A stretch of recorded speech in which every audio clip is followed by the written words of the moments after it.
1절입니다. 우리 하얀색 글씨는 제가, 우리 노란색 글씨는 우리 성도님들께서 봉독해 주시면 감사하겠습니다. 배에 오르심에 제자들이 따랐더니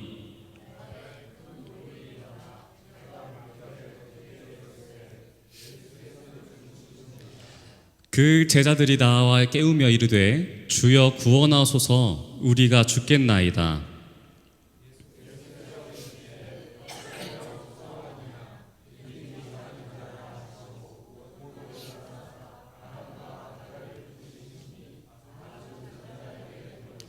그 사람들이 놀랍게 여겨 이르되 이가 어떠한 사람이기에 바람과 바다도 순종하는가 하더라.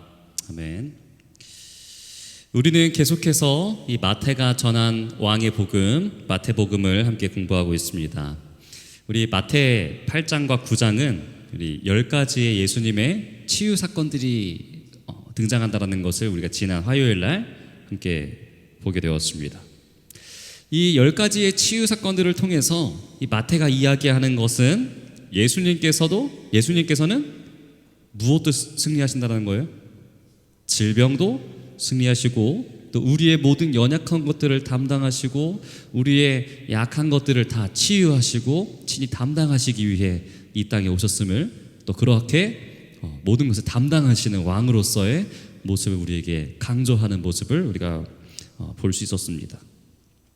그리고 오늘 함께 읽었던 이 본문에서도요, 우리의 왕 되시는 예수님은 그 누구도 해결할 수 없는 일들을 누구를 위해서 해결해 주시는 분이에요? 바로 나를 위해서, 바로 우리를 위해서 해결해 주시는 분이 바로 우리의 왕 되시는 예수님이시라는 것을 마태는 또 우리에게 소개하고 있습니다. 우리는 오늘 이 본문을 통해서요, 이 제자들의 모습 속에서 우리와 되게 비슷한 점을 많이 느끼게 되는 것 같습니다. 그것은 바로 이 벌어진 상황 가운데 우리가 느끼는 감정들입니다. 바로 무서움, 두려움을 느낀다는 것입니다. 이 두려움에 대한 사전적 의미를 제가 찾아보았는데 두 가지로 좁힐 수가 있는 것 같아요. 첫 번째입니다. 일어나는 혹은 일어날 현상으로 인한 불안전함, 즉 우리가 생명을 위협을 느낄 때에 느끼는 그러한 감정이 바로 무엇이라고요? 두려움입니다. 자, 근데 이것만 있는 게 아닙니다. 두 번째입니다. 신앙적인 두려움으로 절대자에 대한 경건함과 공경하는 마음이 또한 두려움이라고 사전은 오늘 우리에게 이야기하고 있습니다. 한 가지는요, 부정적인 감정입니다. 다른 한 가지는 긍정적인 마음을 우리에게 보여주고 있는 것이죠. 한 단어에 포함된 두 뜻은 우리 사람으로 하여금 전혀 다른 삶을 살게 합니다. 일어날 혹은 일어나는 상황 가운데 생명의 위협을 느끼면서 산다는 것은 결코 행복한 삶이 될 수가 없는 것이죠. 근데 그러한 삶에는 결코 쉼이 없게 되는 것입니다. 그러나 이 절대자에 대한 경건함과 또 공경하는 마음을 갖게 된다면은 우리의 불완전한 그 마음 속에서라도 우리는 안정감을 찾을 수 있게 되는 것이고, 우리 주변에 일어나는 상황과 상관없이 행복과 또 쉼을 누릴 수 있게 되는 것이 우리가 진정으로 가져야 하는 두려움이라는 감정이라는 것이죠. 아메리카 인디언들은 다음과 같은 방법들을 사용한다고 합니다. 하나만 넘겨주시면 감사하겠습니다. 어떤 방법이냐면은 소년들에게 용기를 북돋아 주려고 하는 방법을 사용하는데, 이들은 소년들에게 숲속에서 야생동물들이 있는 그러한 상황 가운데 밤속에 그 소년들을 몰아넣는다고 합니다. 그리고 그 밤을 함께 이 소년들이 지내게 하면서 이 소년들이 그 마음속에 담력을 갖고 또 키울 수 있게 그러한 시험과 또 방법들을 사용했다고 해요. 근데 이 시험을 받는 그날 밤에 이 아무것도 없이 뭐 그냥 자기를 지킬 수 있는 거 오직 횃불 하나, 그것만 가지고 정글 속에서 들어가서 밤을 보내는 그 소년들, 10대의 소년들의 우리가 감정을 한번 생각해 보실까요? 무슨 감정일까요? 무섭습니다.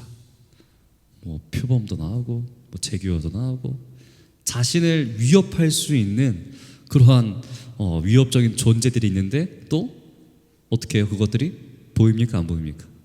어두워요. 보이지가 않아요. 두려움을 느끼게 되는 것입니다. 그래서 여러 명의 이 소년들이 이 시험에서 떨어지게 됩니다. 왜 그렇습니까? 두려움 때문에.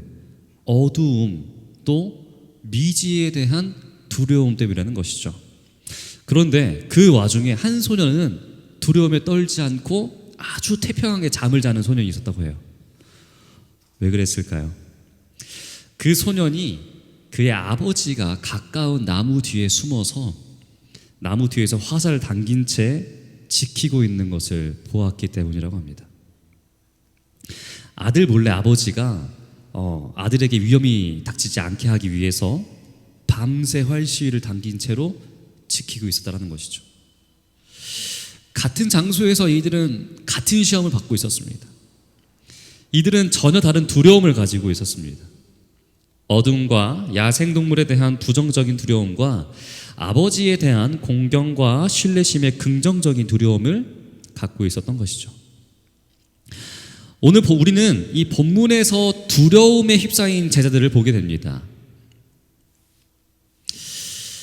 그날 그들이 만났던 풍랑은 보통의 풍랑이 아니었습니다.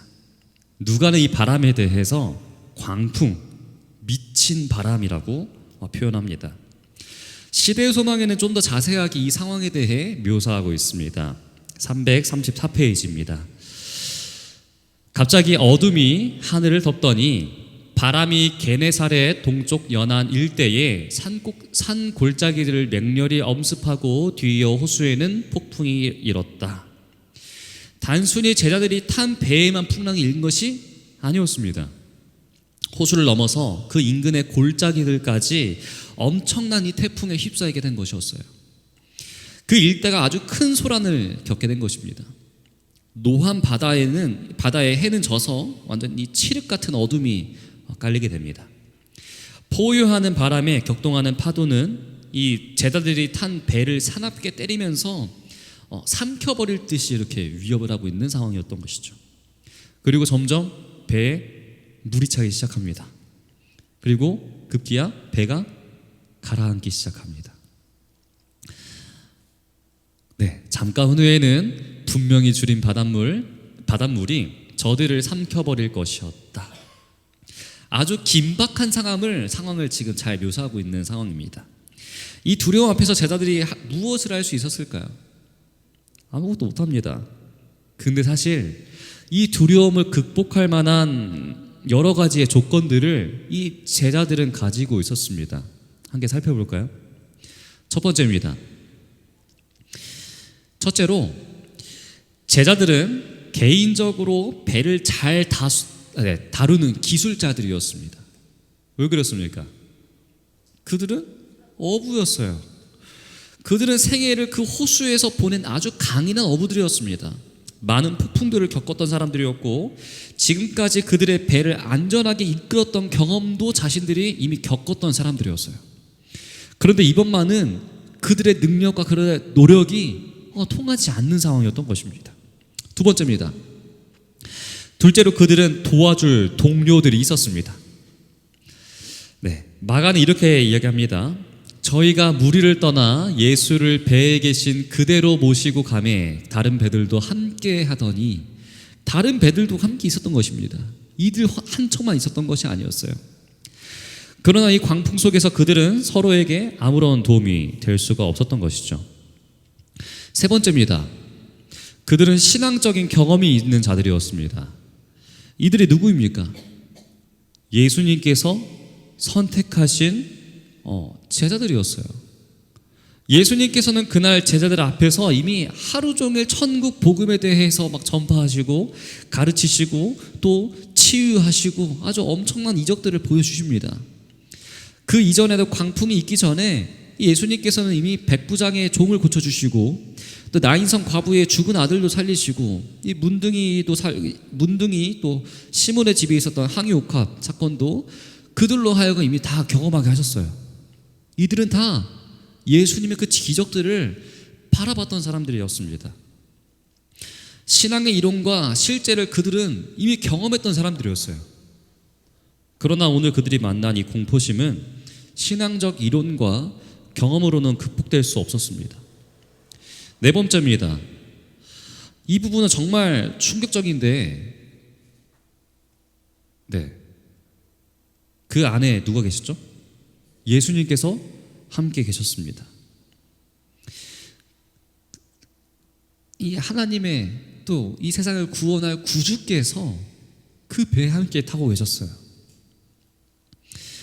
그런데 그 배에 주님께서 함께하고 계셨는데 그들에게는 아무런 의미가 없었다라는 것이죠.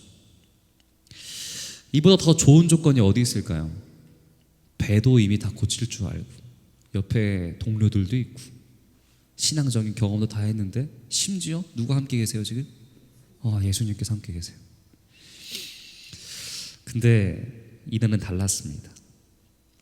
시대요소명 334페이지입니다. 그들은 희망을 잃고 말았다. 의혹과 공포가 그들을 엄습하였다. 오늘날 우리가 겪고 있는 상황과 아주 똑같습니다. 비슷합니다. 지금 우리 이 시대는요, 지구 역사상 의학기술이 이토록 발전한 시대가 없을 것이라 얘기합니다.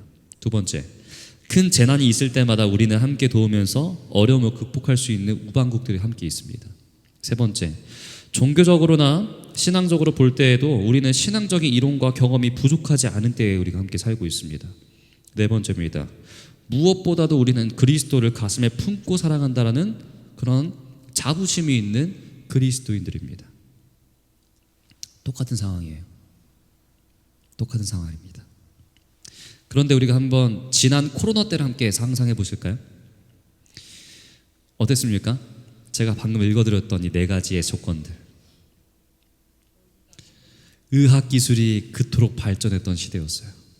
그리고 주변에 함께 어려움들을 극복할 수 있는 우방국들이 있습니다. 세 번째, 종교적, 신앙적인 체험들을 우리는 다 여태까지 하고 있다고 얘기를 합니다.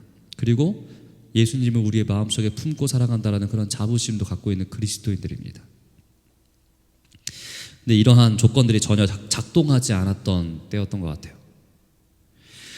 여러 신앙의 선배님들께서 말씀하셨습니다. 유사일에 교회의 정기 예배가 자발적으로 중단되고 가정 예배로 대체됐던 적이 한 번도 없었는데 무엇이 그렇게 만들었어요? 코로나. 그만큼 그때의 사안이 긴박하고 아주 심각했던 상황이라는 것을 우리는 다시 한번 회상할 수 있습니다. 그런데 이 일은 단순히 우리 개개인이나 교회에만 벌어진 일이 아니지 않았습니까? 마치 광풍이 온 게네사렛 이 동네를 다 휩쓸었던 것처럼 눈에 보이지 않았던 이 바이러스가 미친 바람처럼 정말 이 전 세계를 강타했던 그런 사건이었죠. 그리고 여전히 그 영향력이 오늘날에도 지금도 남아있다는 것을 볼 수 있습니다. 그런데 이제 우리는요, 조금 다른 시각에서 이 사건을 바라볼 필요가 있습니다. 그렇다면 왜 예수님께서 이 제자들에게 이러한 시련을 주셨는가? 자신의 능력을 과시하려고 광풍이 센가? 아니면 예수님 자신이 센가? 힘겨루기 하신 겁니까? 아니면 이 문제 해결사는 나밖에 없다라는 것을 사람에게 드러내게 하시기 위함이었을까요? 또 그래서 많은 사람들이 자신을 믿고 따르게 하기 위해서 그랬던 것일까요? 아닙니다. 24절 함께 보시겠습니다. 바다에 큰 물이 일어나 배가 물결에 덮이게 되었을 때 예수께서는 주무시는지라. 예수님께서는요, 이 광풍에 대해 아무런 관심이 없으십니다. 뭐하고 계십니까? 주무시고 계십니다. 예수님께서는 이거를 이용해서 자신을 이렇게 홍보하시고 능력을 과시하시거나 그러한 노력을 보여주시가 절대 않으셨습니다. 그래서 광풍에는 아랑곳하지 않으시고 주무신 것이지요. 그런데 오늘 이 배 안에서 예수님께서는 오직 단 한 가지에만 반응을 하십니다. 25절입니다. 그 제자들이 나와 깨우며 이르되 주여 구원하소서 우리가 죽겠나이다. 예수님께서 제자들의 부르짖는 소리에 잠에서 깨어나십니다. 예수님께서 오늘 이 풍랑 가운데서 하시고 싶은 일은 바로 누구와 함께 하시는 것이에요? 제자들과 함께 하시는 것입니다. 우리와 함께 하시는 것입니다. 그래서 그들이 예수님을 부를 때에 예수님께서 즉시 부름에 응하시고 반응을 하신 것이죠. 잠에서 깨어나신 예수님께서 말씀하십니다. 26절입니다. 어찌하여 무서워하느냐? 믿음이 적은 자들아. 우리 사랑하는 성도 여러분, 이 구절을 어떻게 읽으십니까? 만약 여러분들께서 예수님이셨다면 어떠한 마음을 가지셨을까요? 제가 만약 예수님이었다면요, 아마 조금 언성을 높였을 것입니다. 인상도 조금 썼을 것입니다. 왜 그렇습니까? 이미 이들이 다 뭐 했다고요? 이전에? 다 경험했어요. 이미 예수님께서 지금까지 말씀하시고 보이신 그 이적들이 어떠합니까? 여태까지 경험하지 못했던 것들이었어요. 그리고 모든 것을 버리고 따를 정도로 예수님에 대한 그 마음이 제자들이 이미 그 마음속에 갖고 있었단 말이에요. 근데 지금 어떠합니까? 예수님을 잊고 있습니다. 여전히 부족한 모습을 보이는 제자들이었습니다. 오늘 본문에서도 예수님께서 꾸짖으셨다고 말씀을 하십니다. 그런데 예수님께서 그날 제자들을 꾸짖으신 게 아니라 누구를 꾸짖으십니까? 그 제자들과 소통하는 것을 방해하는 바람과 바다를 꾸중하십니다. 그렇다면 제자들에게는 어떻게 하셨을까요? 그 소란 가운데, 그 풍랑 가운데서 예수님께서는 그들을 사랑의 눈빛으로 바라보시고 불쌍히 여기십니다. 시대의 소만 335페이지입니다. 어찌하여 무서워하느냐? 믿음이 적은 자들아. 그들은 그분의 시선에서 자아를 잊은 부드러운 사랑을 느꼈다. 이 사랑의 눈맞춤 때문에 그들의 마음이 예수님과 연결되었습니다. 오늘 예수님께서 이 소란 가운데 가장 하고 싶으셨던 그 일이 이루어지는 순간이었다는 것이죠. 오늘 풍랑은 이것 때문에 일어난 것이었습니다. 그리고 지금 오늘날도, 지금 이 시간도 예수님께서는 무엇을 원하십니까? 우리와 이러한 사랑의 눈맞춤을 예수님께서는 하시길 원하십니다. 그러한 예수님과 사랑의 눈맞춤을 함께 이어나가는 우리 모든 성도님과 제가 되길 간절히 바랍니다. 그리고 드디어 제자들이 반응합니다. 25절입니다. 그들은 마음을 그분께로 향하면서 주여 구원하소서 우리가 죽겠나이다 라고 대답을 합니다. 두려움, 그리스도와 접촉될 때에 부정적인 감정에서 긍정적인 마음으로 전환되는 순간이었다는 것이죠. 제자들은 예수님을 잘 몰랐습니다. 자신의 기술과 주변 사람들에게 그들의 믿음이 이미 가 있었어요. 그래서 누가는 예수님께서 이렇게 말씀하셨다고 기록합니다. 누가복음 8장 25절입니다. 너희 믿음이 어디 있느냐? 그들의 믿음이 어디로 가 있는 겁니까? 예수님께로 가 있는 것이 아니라 엉뚱한 곳으로 가 있는 것이었어요. 그래놓고 자신은 신앙적 이론과 경험이 있다고, 나는 그리스도인이라고 공언하는 것이었습니다. 주님께서 바라시는 믿음은 그런 것이 아니었는데도 불구하고요. 그들이 이런 것에 집중하면 집중할수록 예수님은 그들과 멀어지는 것이었습니다. 시대의 소망 334페이지입니다. 자신을 구원하려고 노력하는 데 열중한 그들은 예수께서 선상에 계신 것을 잊어버렸다. 그들이 기억해야 할 것은, 그들의 유일한 희망은 누구에게 있었다고요? 예수님에게 있었다. 구주께서는 사람이 오직 당신을 통해서만 하나님에 관한 지식을 얻을 수 있다고 말씀하셨습니다. 그분께서는 어떤 사람도 당신의 보호와 사랑에서 끊어졌다고 생각하도록 버려두지 않으신다는 것이에요. 그리스도께서는 이 말씀으로 각 사람들에게 말씀하고 계신다는 것입니다. 2020년 저는 짧은 시간 필리핀 민다나오에서 선교사로 시간을 보냈습니다. 현지 목사님과 함께 살면서 이 필리핀 그 하페 소속의 선교사가 되어서 하나의 교회를 담당하게 되었고요. 또 삼육병원에서 있는 그 원목실에서 이렇게 일을 하는 그러한 사역을 계획을 하는 그런 상황이었습니다. 그런데 2020년 어떤 일이 벌어졌습니까? 맞아요. 코로나가 벌어졌습니다.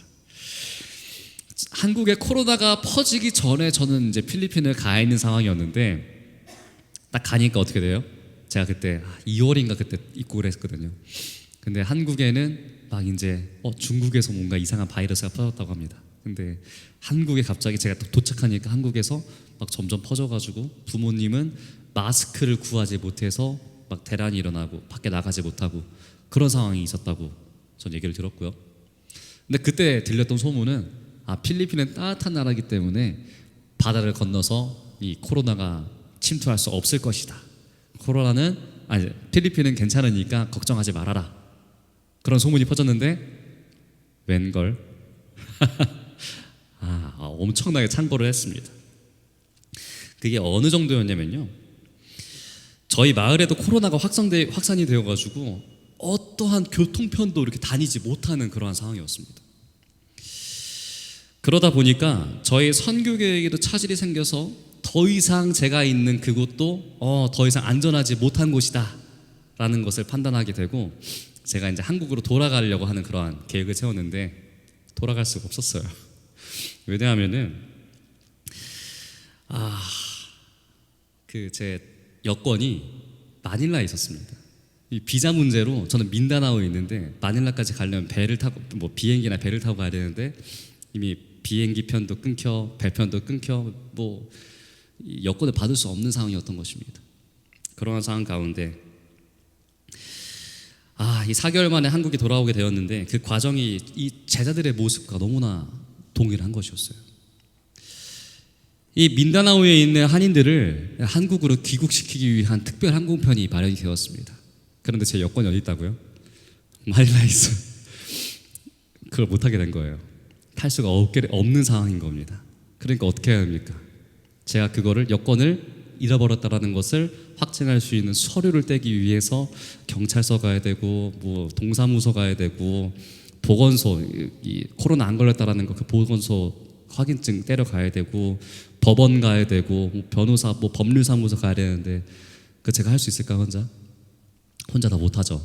근데 심지어 설상가상으로 함께 생활하던 그 현지 목사님 부부가 하필이면은 12시간이 떨어져 있는 그 시골에 칠면조가 새끼들이 엄청 많이 태어났다는 이유로 가 계셨는데 하필이면은 저희 마을 이장이 닭싸움 도박을 하러 갔다가 코로나에 걸려온 거예요. 마을이 다 잠기게 되었습니다. 정말 힘들었어요. 그런 상황 가운데 저는 목사님의 아들 초등학교 6학년짜리랑 한 달을 버텨야 하는 상황이었는데 먹을 것을 구하러 갈 수 없는 상황이니까 어떻게 합니까? 쫄쫄 굶은 거예요. 한 며칠을 굶었습니다. 그런 상황 가운데 아는 사람이라고는 아무도 없는 곳에서 타지인으로 나 혼자 떨어져서 아무것도 할 수 없는 상황에 저는 최대한 제가 할 수 있는 일들을 막 해보려고 엄청 노력했어요. 부모님한테 전화해가지고 좀 이렇게 좀 해결 좀 해달라. 제가 전화하고 저 나름대로 해보려고 하고 주변 사람들한테 얘기하고 인터넷도 찾아보면서 이럴 때 어떻게 해야 되는지 하는데 소용이 있습니까? 없습니까? 없습니다. 여건이 없는데 심지어 대사관에 가고 싶지만 이동도 못하는 상황이었고 심지어 먹을 것도 떨어져가지고 목사님의 아들과 쫄쫄 굶는 그런 상황이 벌어지게 되었는데 선교사라고 제가 그 자리에 있음에도 불구하고 그 상황을 극복해 보겠다고 하는 일들이 이 풍랑 속에 갇혀 있는 제자들과 별반 다를 것이 없는 상황이었던 것이었습니다. 제가 뭘로 가 있었다고요? 선교사로 가 있었는데 내가 할 수 있는 모든 것을 다 해보려 노력했는데 제가 할 수 있는 일이라고 아무것도 없다는 것을 깨닫게 됩니다. 그러니까 그 순간 제 입에서 흘러나오는 기도가 나옵니다. 예수님 어떡합니까? 도와주세요.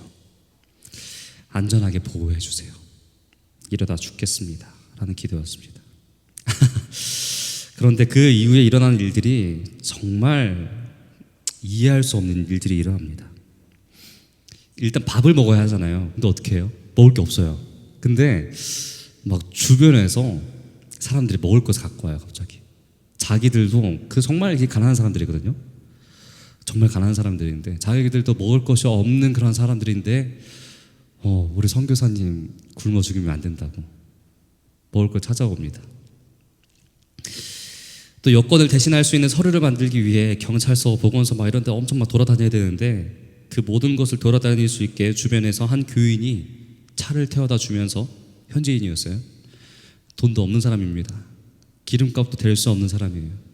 근데 그 사람이 차를 갖고 와가지고 저를 태워다 주면서 막 여기저기 다 데려다니면서 다 그걸 해결해 줍니다. 또 제가 아팠던 일이 있습니다. 열이 그때 심하게 일어나가지고 저도 그때 코로나 걸린 줄 알았어요. 근데 코로나 다행히 아니었고요. 그때 보건소에서 만났던 그 간호사가 제가 아프다는 그 소식을 듣자마자 달려온 것입니다. 근데 필리핀 그 사회는 모기 사회이기 때문에 여자가 남자의 집에 찾아오는 것은 절대 있을 수 없는 일이라고 해요. 그런데 그런 거를 사람들의 눈초리를 무시하고 찾아와서 저를 병간호를 해주는 거예요. 한국으로 돌아가기까지 아무런 걸림돌이 없이 모든 일들이 바로 해결되는 거예요. 다. 정말 이해할 수 없는 방법들로 인해서, 이해할 수 없는 사람들로 인해서 이 모든 일들이 다 해결되는 것을 경험하게 됩니다. 저는 이 일을 통해서 제가 얼마나 무능력한 사람인지, 또 얼마나 믿음이 없었던 사람인지를 경험하게 됩니다.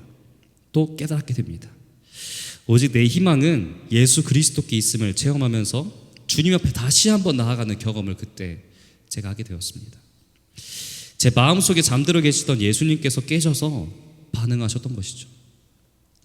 그리고 저는 그 혼란 가운데서 탈출하면서 정말 감사와 찬양이 제 입에서 막 흘러나오게 되더라고요.